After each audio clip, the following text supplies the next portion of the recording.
الرحمن الرحيم إلى مهدله كسكو مدحوينها رئيس الوزراء كحجانك وزير كريمها دبدة يدمان دولة دان قرن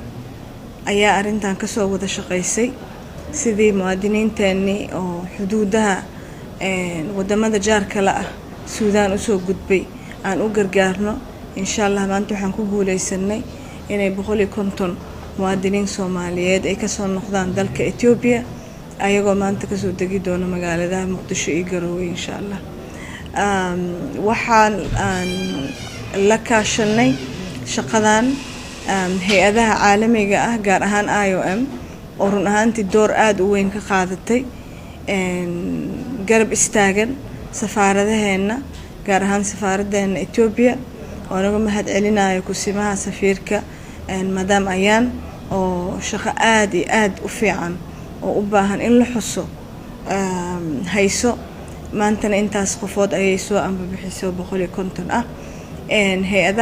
hay'adda IOM Ethiopia iyo hay'adda IOM Soomaaliya ayaa maanta inoo soo kiciyay labadan charter flight oo muwaadiniinta Soomaalida inoo soo noqay waa aad iyo aad u mahadsan yihiin waxa kale oo mahad leh hay'adaha UNICEF iyo hay'adda UNFPA Soomaaliya oo ayagana dhaqaale IOM ku kabay siday arintan bal sida ugu dhaqsiga badan dadkeena noogula soo noqo waa inta ugu horeysa waay wasiirku u sheegay 19 qof kalena waa soo noqdeen waa bilowgay shaqo badan aynoo dhiman waana inaan iskaashanaa dawladdu waxay leedahay habraac ee arrimahan uga shaqeyso sidaad u ogtihiin dad badan Liibiya South Africa iyo wadamo badan ku dhibaataysan ka soo noqi jirnay habraacaas baan haddana isticmaalnay wasaaradda arrimaha dibadda door weyn ayay arintan ka qaadatay oo ayaga horjoogaheena ah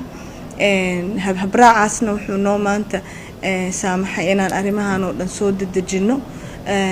waana shaqadii waa ay sii socon doontaa insha Allah markuu jiro iskaashi qaran sida hadda guddiga degdega ah ee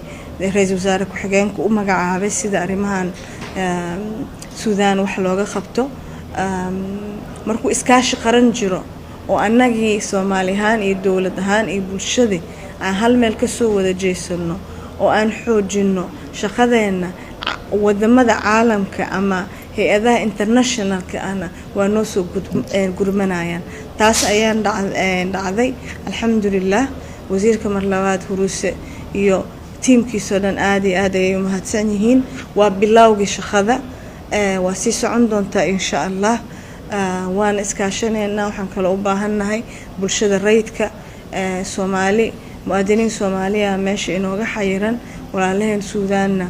ilaahay baan u baryeena waxaana naga dhan in dadkaas maanta naga maqan wadankooda dib ugu soo noqdaan wabillahi tawfiiq